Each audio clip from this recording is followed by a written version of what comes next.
감사합니다. 우리 같이 한번 설교 제목을 읽어보겠습니다. 시작. 나는 개구리밥이 아닙니다. 이런 제목 보신 적 있으세요? 없으실 것 같은데. 개구리밥이 아니면 뭡니까? 고래밥인가요? 네, 조금 분위기를 풀려고 너무 경직되어 있어서 농담을 한 건데. 네. 네, 야고보서 우리 야고보라는 사람이 쓴 편지인데요. 핍박 가운데 흩어져 있는 이스라엘 12지파에게 편지를 한 겁니다. 여러분, 야고보가 여러 야고보가 나오잖아요. 우리 성경에 보면 아시는 야고보 있으세요? 네. 알페오의 아들 야고보라는 사람도 있고요. 또 세베대의 아들 야고보도 있고요. 그 세베대 아들 야고보가 요한할 때 그 야고보죠. 그리고 또 사도 유다의 아버지가 또 야고보입니다. 12사도 중에 유다의 아버지가 야고보예요. 그리고 또 누가 있습니까? 어서 오세요. 네. 또 누가 있습니까? 오늘 아마도 이 야고보서의 저자로 추정되는 예수님의 동생 야고보가 있습니다.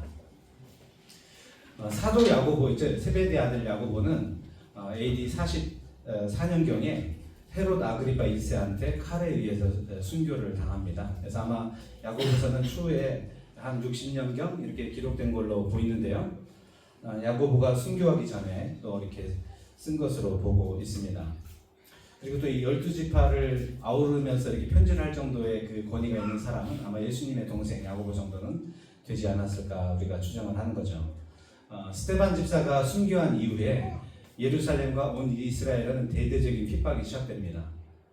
이제 그때 우리 사울, 바울이 변화되기 전에 그 사울이 주도해서 많은 기독교인들, 믿는 자들을 갖다 잡아 죽이던 그런 때였기 때문에 믿는 자들은 각각 로마 제국에 다 흩어집니다. 망명 생활을 하면서 아주 힘든 어려운 시기를 보내고 있었던 때였습니다. 그들은 여러 가지 시험을 당하는 가운데 있었는데요. 새로운 낯선 환경에 자기가 살던 곳을 떠나서 이 먼 나라에 와서 적응해 가야 했던 어려운 그 이방 땅에서 이방인으로서 살아가야 되는 그런 상황이었죠. 예수님 믿는 믿음 때문에 1등 시민도 아니고 2등, 3등 시민의 그 삶을 살아가야 됐던 것입니다. 유대인들의 핍박도 견뎌야 되고요. 또 로마의 공격 때문에 이 로마의 핍박 때문에 경제적인 사회적인 불이익을 감당해야 됐습니다. 그야말로 그 믿음이 시험받는 그런 때였던 거죠. 어떤 사람들은 이런 어려움들을 겪기가 싫어서 믿음에서 떠나곤 했습니다. 여러분 어떠실 것 같아요? 만약에 그런 불이익이 내가 예수님 믿는다는 것 때문에 오는 불이익이 있다면 여러분 그래도 예수님 믿으실 거예요? 네, 아멘 하셔야죠. 아멘.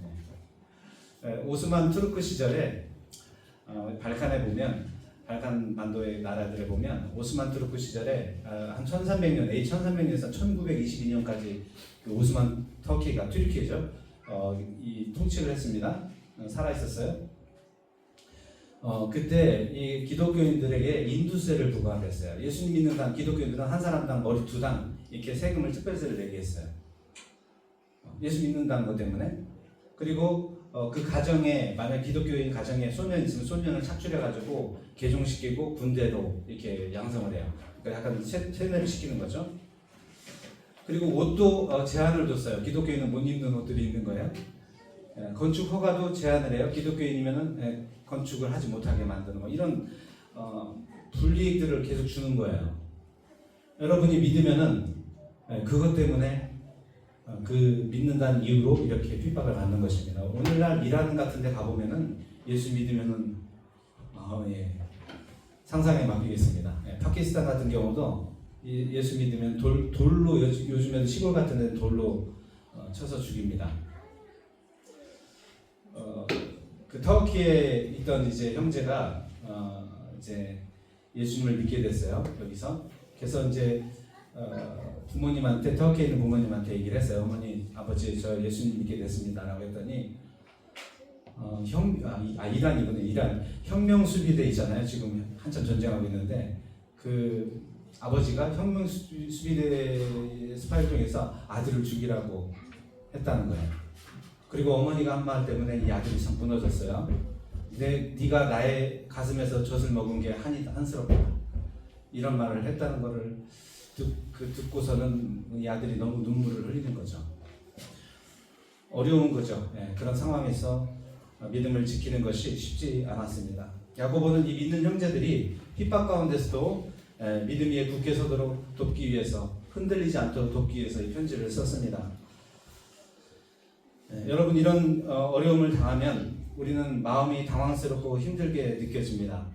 왜 나한테 이런 일이 일어나지? 당황스럽고 원망스러운 마음이 먼저 들죠.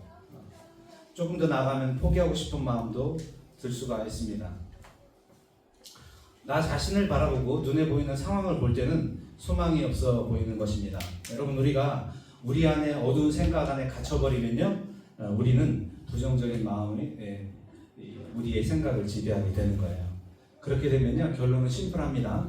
결국 우리는 부정적으로 포기하게 되는 거예요. 그것으로 끝이 납니다. 그 생각에 사로잡히면 우리는 그냥 패배의 감에 절어버리는 거예요. 여러분 잘 아시는 엘리야가 갈멜산에서 바알 선지자 450명, 아세라 선지자 400명, 또 한 850명을 갖다가 대항해서 싸워가지고 하늘에서 불을 내리잖아요. 그래서 여호와가 참신이라는 것을 다 드러냈습니다. 그리고 그 850명을 데려다가 기손신에 가서 다 죽였어요. 그리고 3년 반 동안 안 오던 비를 내리게 했던 사람이에요. 그래서 온 이스라엘 가운데 여호와만이 하나님이시다라는 것을 드러냈던 사람이에요. 근데 그 얘기를 아합 왕이 자기 아내 이세벨에게 딱 꼰지릅니다. 그랬더니 이세벨이 자기가 공들여서 키웠던 바알 선지자, 아세라 선지자 850을 다 죽였잖아요.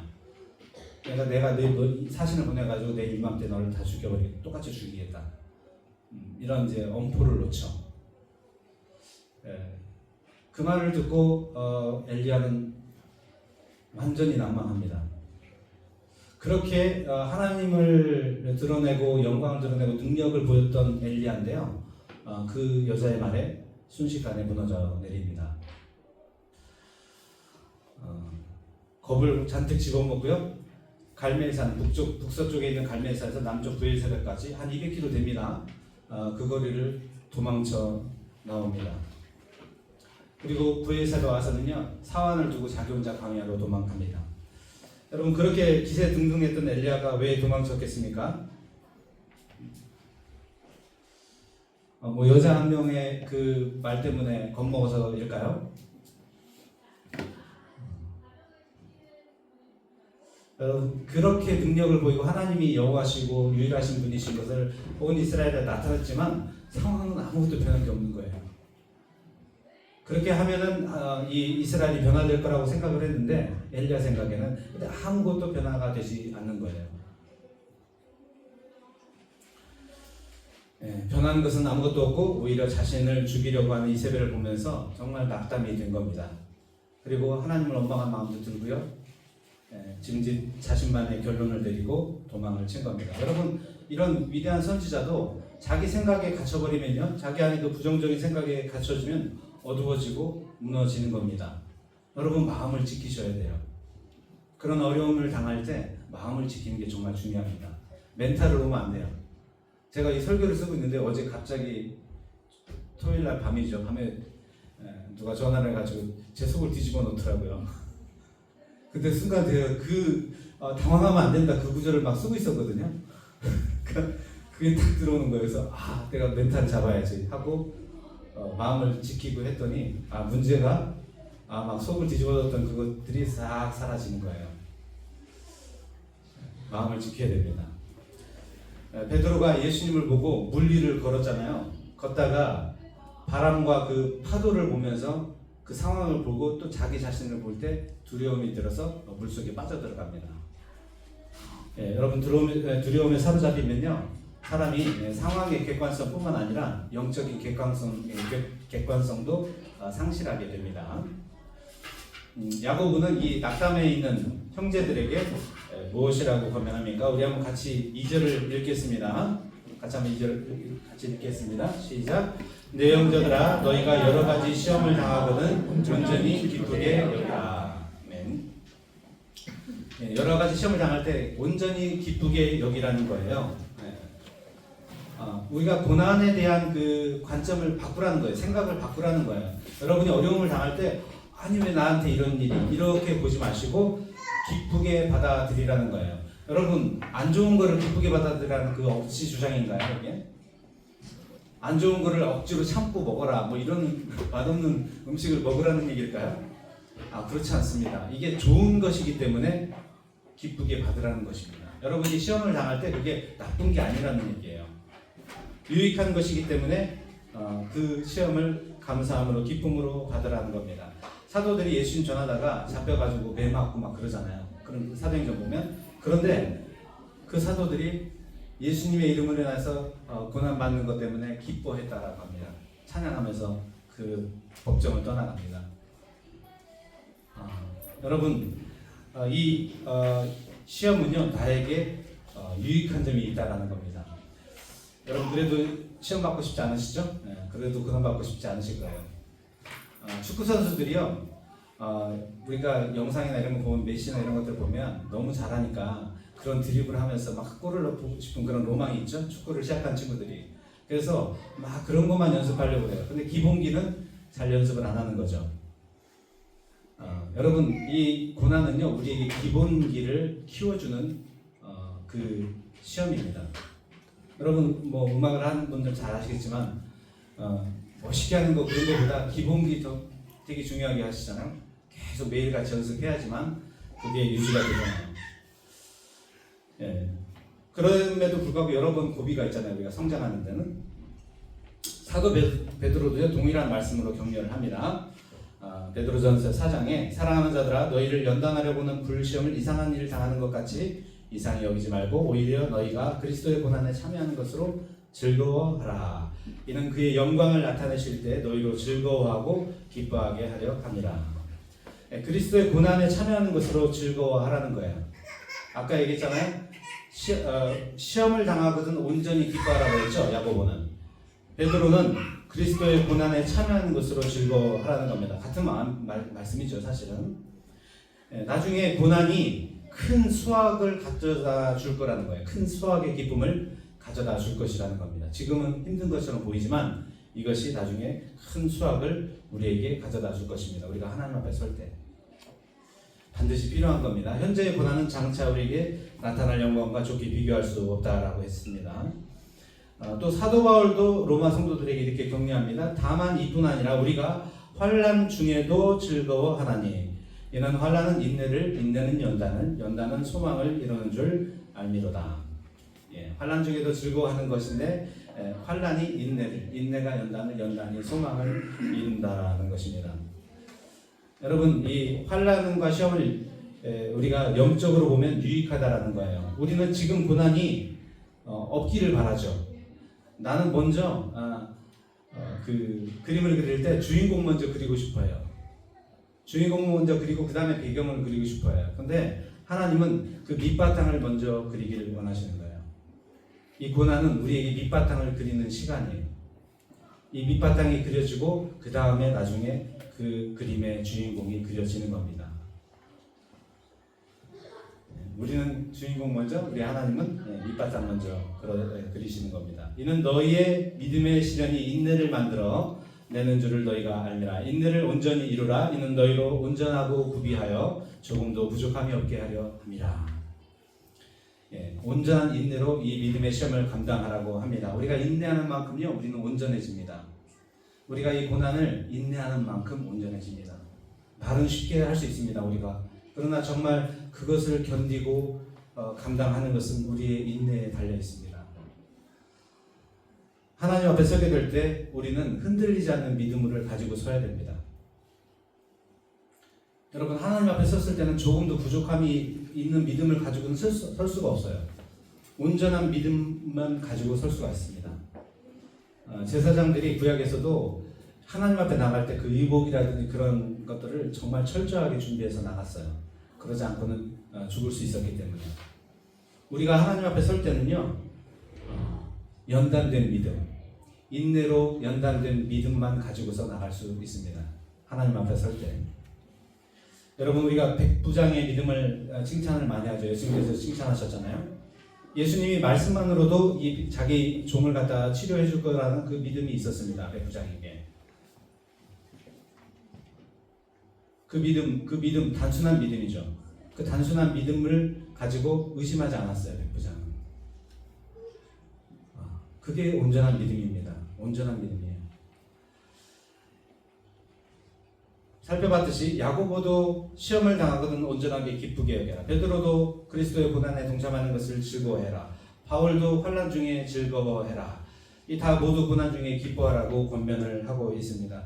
하나님이 인정하시는 믿음은요, 오직 흔들리지 않는 믿음뿐입니다. 그게 첫 번째입니다. 고난을 기쁨으로 감당하라. 두 번째로는 지혜를 구하라고 합니다. 우리 같이 한번 5절을 읽어보겠습니다. 5절 시작. 너희 중에 누구든지 지혜가 부족하거든 모든 사람에게 후히 주시고 꾸짖지 아니하시는 하나님께 구하라. 그리하면 주시리라. 아멘. 우리는 문제가 생기면 당장 어떻게 해결해야 될지 해결해 줄 수 있는 사람을 찾습니다. 이것이 우리가 취하는 자세예요. 보통 그래요. 뭐 사고가 났다 그러면 누구한테 도움을 청하지 막 이거부터 합니다. 그래서 막 조급한 마음이 쿵쾅쿵쾅 뛰는 거죠. 근데 여러분, 하나님이 허락한 시련인 경우는요, 이렇게 사람들을 구하고 막 도움을 청해도 해결이 안 될 때가 있어요. 하나님이 허락하신 거는. 아무리 내가 그 시험에서 벗어나려고 해도 쉽게 벗어나지가 않는 때가 있습니다. 제가 독일에서 불가를 갈 때 그랬어요. 나는 다 깨끗이 해결이 되고 가기를 원했는데 안 되는 거예요, 해결이. 하나님이 계속 그걸로 연단하시는 거예요. 저의 마음을 낮추시고. 사도 바울이 그 에베소에서 3차 전도행 때 아주 큰 그 사역의 성공을 경험하고 내가 로마도 가리다라고 이렇게 마음을 잡았어요. 그래서 계획을 잡았는데 예루살렘 갔다가 로마 가겠다고 이제 계획을 잡았는데 예루살렘 갔을 때 잡혀가지고 가이사랴로 압송이 돼가지고 거기서 2년 넘게 잡혀 있었어요. 옴짝달싹 못하는 거예요. 가지도 못하고 나가지도 못하는 이런 상황에 처하게 됩니다. 바울이.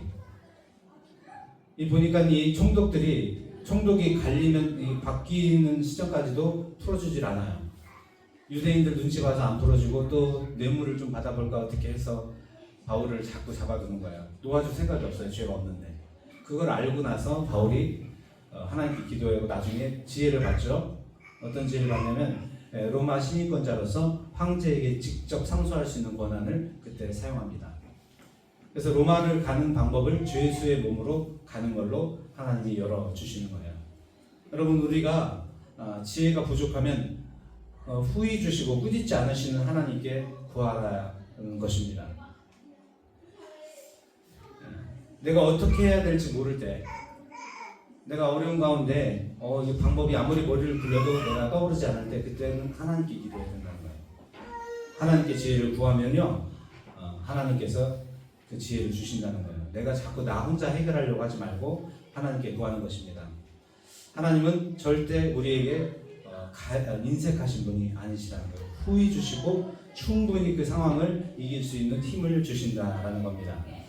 아무것도 염려하지 말고 다만 모든 일에 기도와 간구로 너희 구할 것을 감사함으로 하나님께 아뢰라. 그리하면 모든 지각에 뛰어난 하나님의 평강이 그리스도 예수 안에서 너희 마음과 생각을 지키시리라. 아멘. 어려움을 당하면 절대 당황하지 말고 기도해야 됩니다. 염려하지 않고 감사함으로 간구하면요, 하나님의 평강이 우리의 마음을 지켜주십니다. 일단 당황하시면 먼저 마음의 평강을 지키셔야 돼요. 하나님께 기도하시고 맡기시고 절대 이걸로 끝이 아니다. 이거 지나가는 일이다. 우리 마음의 평강을 찾아야 됩니다. 제가 옛날에 저희 모교에 교목실장 교수자 목사님이 계셨어요. 분이 서울대를 나오시고 이제 미국에서 박사학위 생명공학 박사학위를 이제 하는 과정이었어요. 실험실에서 이제 그 자기 박사학위 논문에 관련된 실험을 하는데 분명히 이 실험 기구를 제작을 해서 그 결과가 데이터 값이 나와줘야 되는데 안 나오는 거예요. 아무리 같은 이제 실험하는 같은 그 동료들과도 이렇게 아무리 문제가 뭔지를 찾으려고 해도 문제가 안 나오는 거예요. 그래서 이 목사님이 기도한 거죠. 기도했더니 그 실험기구의 어느 한 곳에서 뭔가가 살짝 그 균열이 있었던 거예요. 그 균열을 발견하고 그걸 수리를 했더니 데이터 값이 제대로 나오는 거예요. 그 목사님 말로는 그것 때문에 자기가 박사학위를 땄대요. 박사 논문에 그걸 발견해가지고 따게 됐다라고 얘기를 하시더라고요. 그러니까 내가 도저히 뭔가 안 될 때는 하나님께 기도하면 하나님께서 기도를 들어주시는 거예요. 내가 안에 풀리지 않는 부분들, 내 마음에 있는 그 쌓여 있는 엄청난 나를 짓누르는 짐들, 그걸 예수님께 가지고 와서 쏟아 놓으시기 바랍니다. 저희가 이제 월에 한 번씩은 우리 찬양 예배 또 기도하는 예배를 드리려고 계획하고 있습니다. 아마 이번 달부터 하게 될 거예요. 그래서 그때는 와서 정말 찬양 열심히 많이 하고 속마음에 있던 우리의 마음의 기도 제목들을 쏟아놓는 시간을 갖기를 원합니다. 여러분 그럴 곳이 없잖아요. 여러분들이 여기 살면서 정말 내 마음을 하나님 앞에 쏟아놓을 그런 장소가 마땅치 않잖아요. 그때 오셔서 예배 때 기도하시고 사람 눈치 보지 마시고 부르짖어서 기도하시면 좋겠습니다. 너희 중에 아버지 된 자로서 누가 아들이 생선을 달라 하는데 생선 대신에 뱀을 주며 알을 달라 하는데 전갈을 주겠느냐. 너희가 악할지라도 좋은 것을 자식에게 줄 줄 알거든 하물며 너희 하늘 아버지께서 구하는 자에게 성령을 주시지 않겠느냐. 여러분 우리 하나님은 아버지이십니다.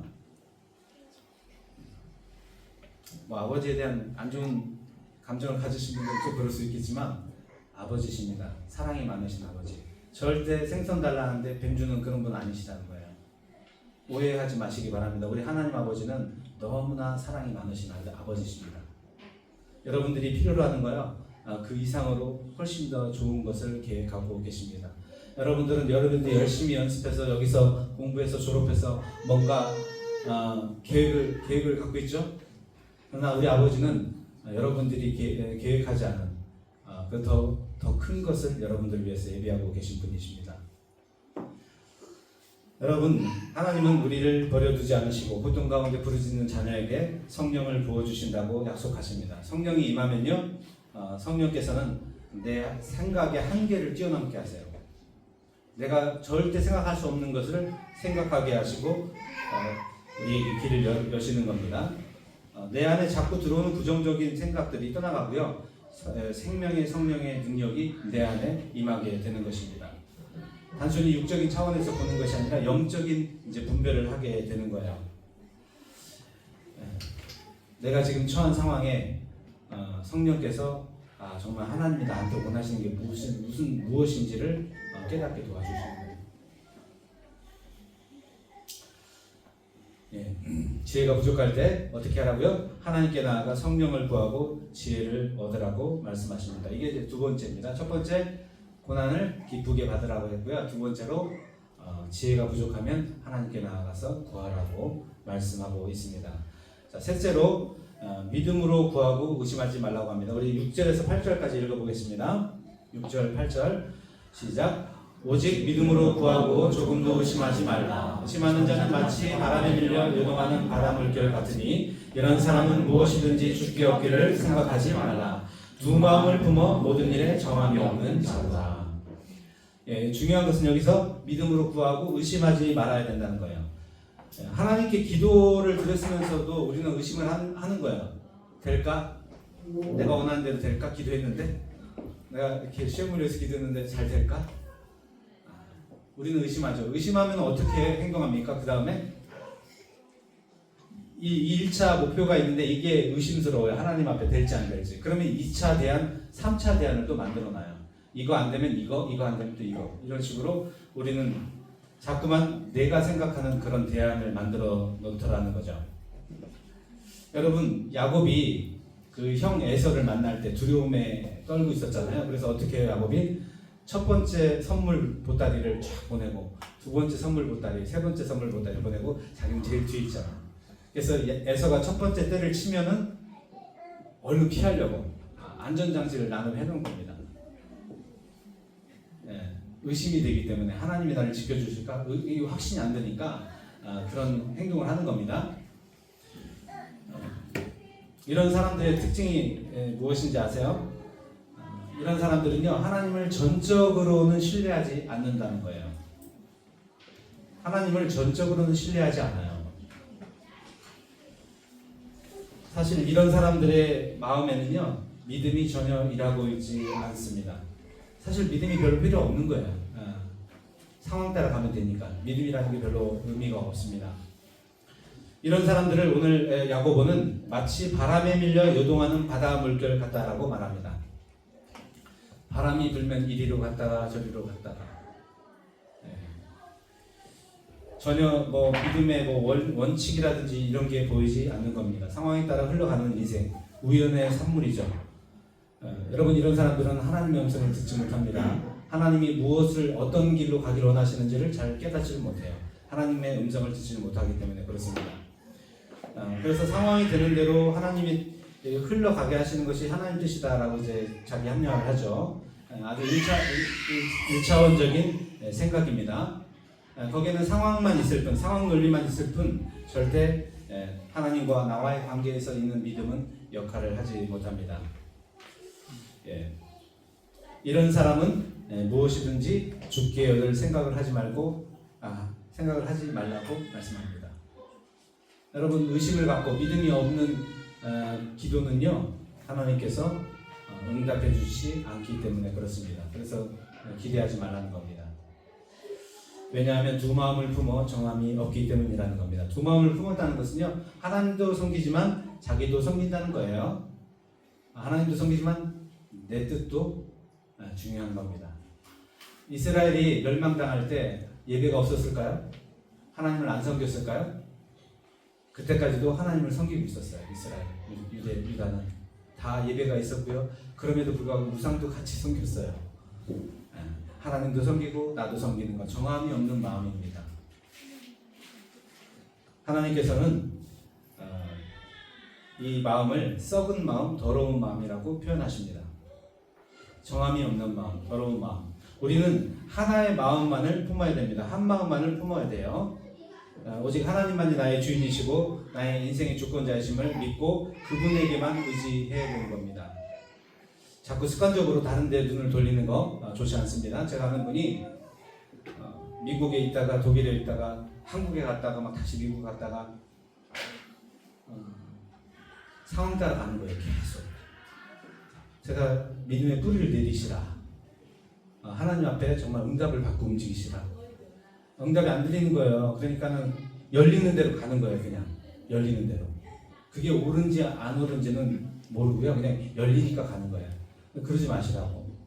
엄청 고생합니다. 그러면 가서 정말 고생 많이 했어요. 여러분, 우리는 물리를 둥둥 떠다니는 개구리밥이 아닙니다. 여러분, 개구리밥 아세요? 개구리가 먹는 밥이 개구리밥인가요? 아니죠. 개구리는 개구리밥을 먹지 않습니다. 올챙이가 먹는다고 하더라고요. 올챙이하고 오리가 먹어서 오리풀이라고도 해요. 또는 이렇게 둥둥 떠다니고 뿌리가 거의 그냥 한 5cm, 5mm 정도 이렇게 조금 물 위에 떠서 있는 겁니다. 뿌리를 내리지 않아요. 개구리밥은 부평초라고 하죠. 그래서 얘는 물이 흘러가는 대로 따라갑니다. 근데 여러분, 우리는 개구리밥이 아닙니다. 우리는 분명히 시냇가에 심기운 나무입니다. 흔들리지 않는 나라를 유산으로 받은 상속자들이에요. 우리는 상황에 따라 흔들려지는 그런 사람들이 아니고요. 우리는 소속이 분명하고요. 그리고 믿음의 뿌리가 있는 사람들이에요. 반석 위에 우리는 믿음의 집을 짓고 있는 사람들이고요. 그렇기 때문에 절대 흔들릴 수 없는 사람들이에요. 흔들려서는 안 되는 사람들이에요. 우리는. 여러분, 요즘 이제 미국과 이란의 전쟁이 한참 이제 심화되고 있는 단계죠. 그 보면은 아랍국들은 석유가 많죠. 다 아랍국들은 웬만하면 다 석유가 나옵니다. 근데 이스라엘은 석유가 안 나왔어요. 없었어요. 근데 이제 이스라엘에서 석유를 찾는 그 지질학자들이 놀랍게도 모세 오경에 그 토라에 있는 말씀을 가지고서 석유를 찾아냈어요. 모세가 이제 신명기 33장에 보면 축복하는 내용이 나옵니다. 12지파를 죽기 전에. 근데 거기 보면 이제 스불론 지파하고 아셀 지파에게 예언하는 부분이 있어요. 신명기 33장 19절 스불론 지파인데요. 그들이 백성들을 불러 산에 이르게 하고 거기에서 의로운 제사를 드릴 것이며 바다의 풍부한 것과 모래에 감추인 보배를 흡수하리로다. 이 말씀이 있고요. 그 다음에 아셀 지파에게는 24절에 아셀에 대한 일러스되 아셀은 아들들 중에서 더 복을 받으며 그의 형제에게 기쁨이 되며 그의 발이 기름에 잠길지어다. 이런 말씀이 있어요. 그러니까 이 말씀을 붙들고요, 이 스불론 지파와 아셀 지파의 기업의 땅들, 그 북부 이스라엘과 그 지중해 해변 해안가를 탐사를 하기 시작한 겁니다. 여러분, 탐사하는데 돈 엄청 많이 듭니다. 우리나라도 한번 그 유전 어쩌고 하면서 한다고 했는데 돈이 뭐 천문학적인 돈이 들어가잖아요. 유전 탐사하는데 이거 그냥 뭐 장난으로 내가 여기 한번 파보고 아니면 알지, 이게 아닙니다. 이 결정을 하면은 어마어마한 수조 원의 돈이 들어갑니다 거기에. 근데 그 말씀을 붙들고 이 성경 그 석유 지질학자들이 그걸 탐사를 시작한 겁니다. 그래서 천연가스와 유전들이 발견되는 거예요. 이스라엘은 에너지 독립국이 됐어요. 에너지 독립국이 됐어요. 그 바다의 풍부한 것과 모래에 감추어진 보배, 또 발이 기름에 잠긴다는 그 말씀에서 단순히 어떤 해산물이 풍부하고 뭐 올리브유가 풍부하고 이렇게 본 게 아니라요, 땅 속에 묻힌 석유를 포함하는 말씀으로 본 겁니다. 여러분, 이것은요, 이 말씀을 진리의 말씀으로 절대적으로 생각하지 않고는 절대 할 수 없는 시도입니다. 말씀이 진리의 말씀이기 때문에, 성경에 되어 있기 때문에 이것은 반드시 이루어진다라는 것, 진실이라는 것을 믿는 사람만이 할 수 있는 시도예요. 이거는. 제가 아는 목사님이 한 분 계시는데, 독일에 있을 때 이분은 농법을 전수하는 목사님이에요. 농사를 지면서 농법을 하는 거예요. 근데 이분이 창세기에 보면 그 범죄한 아담에게 하나님이 가죽옷을 지어 입히잖아요. 가죽옷을 그리고서 이 평안을 누립니다. 그 아담이 무화과나무 잎을 입었을 때는 이게 평안이 안 됐는데 가죽옷을 지어 입히니까 평안이 임해요. 거기서 어떤 포인트를 찾아냈냐면 아담도 흙으로 만들었잖아요. 흙으로 재질이 같잖아요. 아담이나 흙이나. 그러니까 이 사람이 농사 지을 때 이 흙을 뭔가로 덮어주면은 얘가 쉬는구나, 쉼이 되는구나. 흙이 아주 엄청난 소스를 부리는데 쉬는구나. 그러니까 쉰다는 것은 열매를 맺지 않죠. 이렇게 땅이 쉬는 거예요. 쉰다는 것을 알게 된 거예요. 그래서 이 덮는 농법을 개발을 한 겁니다. 그래서 이분이 아주 대박을 쳤습니다. 하나님의 말씀을 절대적인 그 권위를 하나님의 말씀에 두는 사람에게는 이런 축복이 주어지는 겁니다. 여러분, 우리는 이렇게 저렇게 흔들려도 가는 사람이 아니고요, 하나님의 말씀을 붙들고 살아가는 사람들입니다. 절대적인 믿음으로 하나님의 말씀에 뿌리를 내리고 살아가는 사람들입니다. 오늘 말씀을 맺겠습니다. 우리가 환난 중에 있을 때, 어려움 중에 있을 때, 내가 어쩔 수 없는 상황 가운데 있을 때 당황하거나 힘들게 여겨질 수 있습니다. 그러나 걱정하지 마시고요, 우리는 이거 반드시 겪어야 되는 일이라는 것을 알고 기쁨으로 받아들이시기 바랍니다. 어떻게 해야 할지, 어디로 가야 될지 모를 때 놀라지 않고 우리가 인내를 가지고 하나님께 믿음으로 지혜를 구하시면 되겠습니다. 그리고 의심하지 마시기 바랍니다.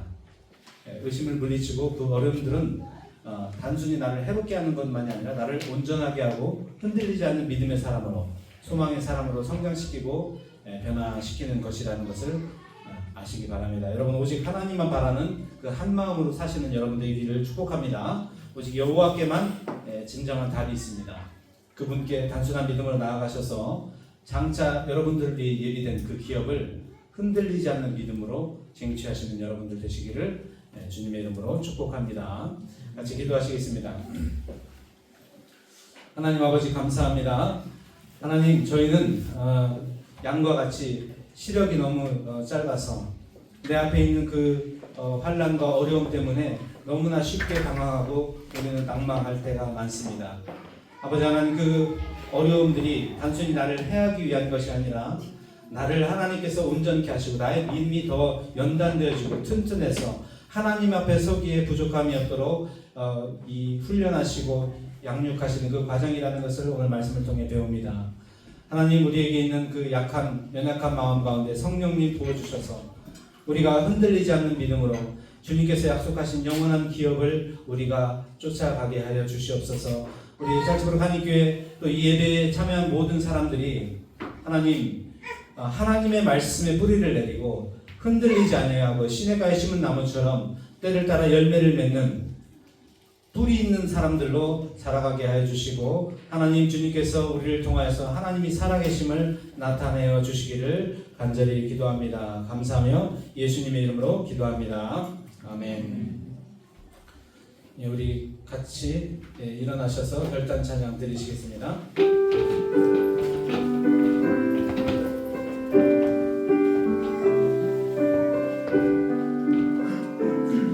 여기에 모인 우리, 여기에 모인 우리 주의 은총 받은 자여라.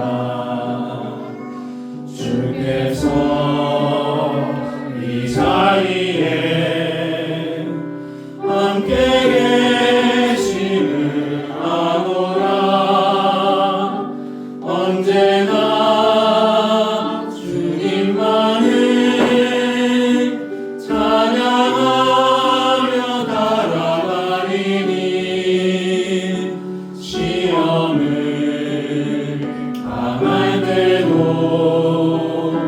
함께 계심을 믿노라.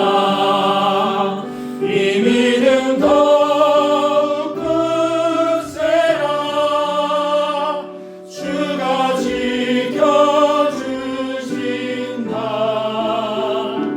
어두운 밤에도 주의 밝은 빛 인도하여 주신다. 주님이 뜻하시니 헤아리니 어렵더라도 헤아리니 어렵더라도 언제나 주 뜻 안에 내가 있음을 아노라. 사랑과 말씀들이 나를 더욱 새롭게 하니 때로는 넘어져도 최후 승리를 믿노라. 이 믿음 더욱 굳세라. 주가 지켜주신다. 어두운 밤에도 주의 밝은 빛 인도하여 주신다. 주의 뜻 이루어지는 날까지 믿음 더욱 굳세라. 아멘. 우리가 주님의 십자가 바라보고 믿음으로 나아가기 원합니다. 이 시간 우리가 하나님 앞에 나의 믿음 없음을 회개하며 나아가기 원합니다. 내가 주님 상황 보고 흔들렸던 나의 믿음을 다시 붙잡아 주님의 말씀에 뿌리내리기를 원합니다. 하나님, 내 안에 있던 연약한 마음들, 나를 바라보고 실망했던 낭망했던 마음들, 내가 어찌할 바를 몰라 두려워했던 마음들을 이 시간 주님 앞에 내려놓기를 원합니다. 하나님, 나를 붙들어 주시옵소서. 주님이 나의 아버지라고 하시지 않으셨습니까?